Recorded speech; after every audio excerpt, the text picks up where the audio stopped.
Good afternoon and welcome back to ABG Sundal Collier's Investor Days. My name is Benjamin Wallstedt. I am an equity research analyst working from the Stockholm office. The next presentation will be of Nexam Chemical. With me today I have the company's CEO, Johan Arvidsson. So, Johan, take it away. The floor is yours. Thank you very much. Welcome to this presentation by Nexam Chemical. It's actually the first time we present at ABG, so thanks for the opportunity. During the coming 20 minutes, roughly, I will present Nexam Chemical, what we make, how we do it, how it goes, and also why I think we have a really great chance of success, a long-term success going forward. So, first slide. We are making plastic better. We are a chemical company in the material area, and we are working with plastic. And the first question is usually, why plastic? Isn't that something that we hoped would be possible to avoid? And perhaps, I also agree, there are areas where we absolutely do not need plastic, but there are also areas where it will, for a very long time, be a part of our society. And in some cases, we don't really think about it as plastic. For us, it's polymers, and it's an opportunity for us to modify it and to change the properties of it in order to adapt the material for different type of applications. So we don't do the plastic, but we do additives that can change the behavior of the material. And still, plastic is a great invention for many things. There wouldn't be a renewable energy industry without plastic. A lot of sports, as we know it today, is very much based on plastic material. What we wear is to a large extent also plastic in electronics. And the pandemic during 2 years' time, and some claim it still is here, also learned us that plastic is something we should be quite happy for in terms of protection and different type of material for healthcare. But you do need to have a solid sustainability vision around your company if you're working with the polymers and plastics. And we were looking really for a way to explain sustainability as a company. And we always thought that it must be something that is a little bit beyond the vague targets. It has to be something that is more possible to audit. And we found a system. We are working together with Nasdaq. They introduced a program called Green Equity Designation. They did it last summer, and we spent the autumn getting, let's call it certified or approved. And it's you work together with an audit company, and we came out with the approval through the system. So we can call ourselves that we have the Green Equity Designation, which is a great thing for us, because that really tell the whole story. And it's possible to check it. There is a report around it. 50% of what we make or more ends up in industries that are described as green. That's the definition of the program. So this has really helped us in our sustainability work. Nexam Chemical is 2 business units, and it's one business unit that we call Performance Chemical. That's the more innovative part and more niche applications, high growth, fewer customers but bigger customers. The other one, Nexam Performance Master Batch, is more of traditional industrial part. Very many customers, more traditional sales work, We are working with something called color master batch. We have loads of customers in the Nordics and in Eastern Europe, and this is actually a really great mix for us. We have two units with quite different approach in the market. One more the niches and one more broad, and they really support each other. And we can have a look at the numbers that we presented the last time. I will go through some numbers in the beginning here. And we have had this is from the Q1 report. It compares Q1 throughout 2020, 21, and 22. And we have had growth throughout these 3 years. And usually it has been the chemical side that is growing more. But this time we actually, through a lot of effort, managed to get the other part, the performance master batch, to grow even quicker than the chemical side of it. And why the chemical is not growing that fast at the moment, I will come back to. But if we look to our company over a little bit longer range, the last couple of years, it really has proven solid growth throughout 3 years. The year 2018 is the first. We made an acquisition in year 2017. 2018 is a year that we can compare. From 2018, we can compare all numbers up to today. And we actually doubled the revenue during those 3 years. And that is really the ambition we have, to grow by that rate. That's also in harmony with the target we have, growth by 25% per year. So if we continue then, how do we find growth in the market?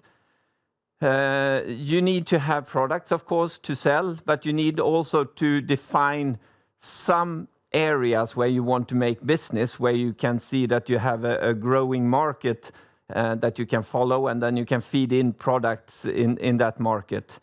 And where Nexam really started a few years ago was in, we can call it lightweighting and miniaturization, making things smaller and lighter. And typically that has been composite materials for Nexam. This is something we still do. We make chemical components for composites when we speak about really high temperature applications, typically in jet engines. So if you're not compression zone in jet engines, and can be a lot of other things also but always in aircraft engines. So it's an extremely demanding applications, and that was our starting point. That was where we learned how to work with additives that can chemically react with polymers in different applications. And then we have been moving forward from that. We also touched quite recently, actually, in the same area, electronic material. And we published a news a few weeks ago around a new business with a Japanese resin producer called Sumitomo. That is something we are really, really happy for. It's material that will end up in semiconductors. So it doesn't only have to be jet engines. It can be other things as well. The trend that really gave a boost to Nexam's growth in 2018, 2019 was additives for a material that is called PT foam. And PT foam is a core material in windmill blades. And we sell additives for the production of PT foam. So it's kind of a hidden application. No one sees it, but you see the windmills, and they are quite a lot of them. And that really helped us. What we are looking into now, going forward, we started it a bit like a year ago, is recycling and waste and recycling, and to improve the possibility to recycle plastic. And then we are also looking into future plastic materials. So the growth strategy is really improving sustainability in plastics with creative chemistry. That is, it can summarize what we do. And when we do that, we end up in an extremely close relation to our customers very often. We will be a part of our customers' innovations. We are not really an add-on that they can have or take out. Once we have started to sell to customers, it will be, we are a part of their products. Of course, sometimes it takes a bit of time to get in, because when we have done our sales job with our customers, they need to do their sales job with their customers. But once that is done, it's kind of a stable situation. I usually say that we will sell the same products to the same customers also in 20 years. I haven't been proven wrong yet, but we haven't been running the company for 20 years. The second area is we are a part of a circular economy. We can contribute to more circularity in the polymer and plastic area, definitely. And we can also support that plastic can last longer. If you don't recycle it, sometimes it's perhaps not so interesting to recycle material from niche applications, but we can be a part of a longer lasting product. The other thing, and this is also, we have been working for a while now, but we are really in the beginning. We haven't come to the 20 years yet, to come back to that. I will, on the following slide, try to explain why I think it's so interesting to work specifically in these two areas, the renewable energy and windmills, and then also waste and recycling. This doesn't mean that the other areas are uninteresting, but I selected a few examples where I want to show you a little bit of how we see this market coming up in front of us. First one, the wind energy. And I don't think anyone has missed that we want more renewably sourced or renewable energy. And it's likely that it will be quite a lot of it. We want to get away from coal. We want to get away from perhaps gas from a bit east of where we are standing at the moment. And it really drives renewable energy. And windmills will be a part of it. And it's available. It's available now. And the estimation, if you look into it, is that actually there will be roughly 1,800 gigawatt installed by 2030. And if we are just looking to the market, then what does that mean? It actually means that it's going to be more wind energy built in the coming 8 years than it has been until now ever. So we are looking into a growth scenario where the industry itself will grow by roughly 10%, so a year. And that means that they need to produce like 1 million blades over these coming 8 years. So it's a good, but it's actually doesn't stop there. The material we work with is PET foam, and that's really the favorite core material.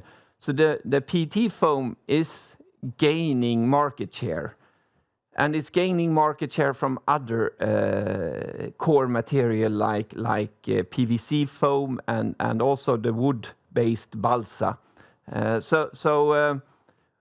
We have the 10% a year from industrial growth, and then we have in the product mix inside every windmill we have additional growth. So we think this is a very interesting area. We also have the possibility to gain more customers. We are not selling to all customers yet. There will be more coming. So the penetration level can be a third growth opportunity for us.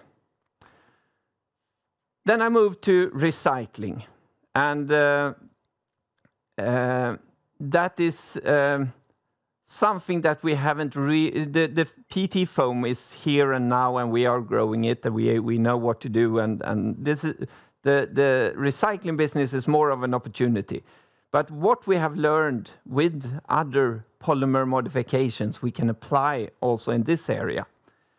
And the thing with the recycling is that you actually need to do something new with the plastic that has been used before. And each time you use plastic, it deteriorates. So you will have a worse material than you had from the beginning when you recycle it. And still, the target is pretty high. At the moment, globally, it's produced like 400 million tons of plastic every year. And we only recycle globally 15%, and let's say EU is a little bit better than that, perhaps 20% in EU. But the target is that by 2025 it should be 50%. So there will be a lot more that has to be recycled. And guess what? All the easy things has been done already. So we have been working with this very often called downgrading. You see often in recycling that trash bags will be out of recycled plastic, and that is because it's quite easy to handle. If we're going from 20 to 50% in 3 years' time now, you need to challenge yourself a little bit. You need to obviously invest, because it's not enough to make more trash bags. We don't need that many. We need to go also into other areas and really upgrading of material. And this picture here shows how recycling works. That it's you can make the same product again. You can do the downcycling, which is typically the trash bags, and you can try to do something, increase the value of the material you recycle. And that is where we believe there will be a big drive in the coming years. How will we do this? Our game plan is really focused on R&D and innovations. We are an innovation company. We are creating our own products very often. We combine that with the products in the market and try to make very strong combinations. We do a lot of patents. At the moment, we have 56 patents in 7 families, and a few coming up, new ones, 4 in progress. So this is really, we are a technical company that really try to come up with new solutions. We know chemistry. That is what we're good at. We also learned how to sell chemistry, and that is what we are getting better and better at. With this picture, which we are getting into the end now, I actually just want to point out one thing. We have had a stable growth for many years. I already showed you that message on an earlier slide. But on this slide, and if you look to it, we have had a positive EBITDA for more than 2 years in a row now, every single quarter. So we are not, in terms of profitability, where we want to be finally, and we haven't set the company for that either. We have set the company for growth and innovation, and we are very happy to still produce a positive EBITDA. We will get further once we start to optimize the company in a different way. And the last slide. So outlook for 2022, what do we expect from this year, from the rest of this year? And the PET foam is related to the wind energy. And you saw the picture how much wind energy that will actually be installed and produced in the coming years. The thing is that right at this moment, it's not really happening. They are not building that many windmills. So we are suffering from that, and that has slowed down our growth temporarily. And it's likely it will continue during this quarter, actually. So we expect massive growth in PT foam for us, foam applications, but not right now.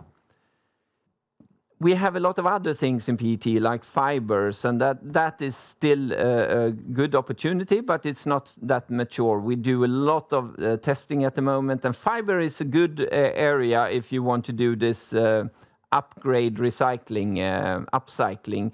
Then fiber is a very nice place to work at. You have probably read when you buy a shirt or something that it's done from recycled material, and we can be a part of that.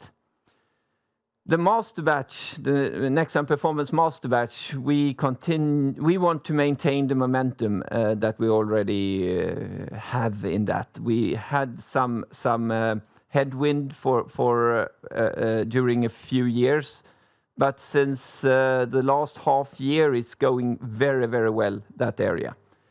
Then we stepwise believe that our electronic business about semiconductors with this Japanese customer will continue to increase. It looks very positive for this year.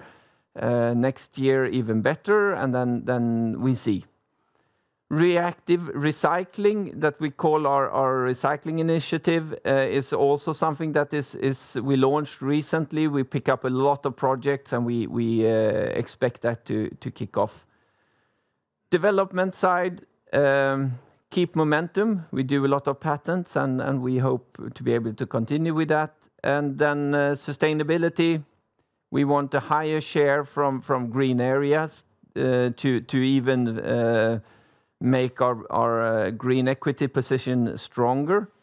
We want also work a lot internally to reduce our own footprint, but last but not least, Nexam is not really just a development company anymore. We are much more than that, so it needs to be a good place to work at. And with that, I'm actually done. Perfect. Thank you very much. Thank you very much, Johan, for that presentation. Let's now turn to some questions. Yes. You mentioned this briefly. Could you comment a bit on rising raw material prices and how that could affect Nexam's sales, but also margins? Sales, it can definitely be. It's always a problem with when prices going up first. Because the more upstreams you are, the quicker you will be hit by price increases. And we are somewhere in the middle. So we will get it, and then it takes a little bit time to get your price increases through with your customers, which we have, but it always takes a little bit of time. On the other hand, the chemical industry always suffers when raw material prices go up. But when you get over the top and when it's going in the other direction, that can take a while. But so far it has always happened. Then it's the opposite momentum. Then you actually can increase your margin. And if you have innovative products that are have a good value proposition, you can actually benefit from scenarios like the one we have seen during the last couple of months or the last year. Yeah. Thank you. You also commented on your financial targets. You currently have a financial target of 25% sales growth over a business cycle. Yeah. You also have a financial target of a healthy margin.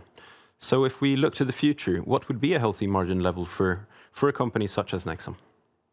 And we speak about gross margin and a healthy gross margin.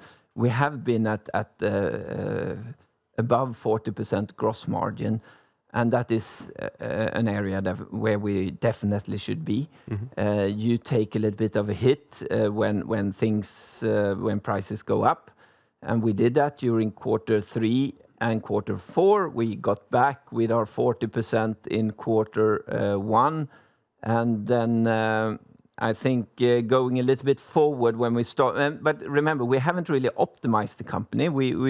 There is still a lot of things to do.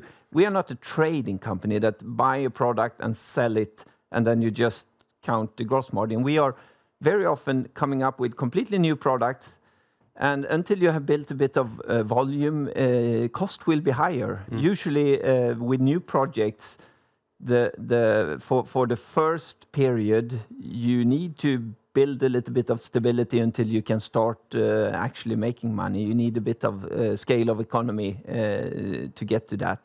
So we are absolutely not through with all optimization. So I'm positive to say that 50 is a very achievable target going forward, and we could be higher also, but most likely not on all products.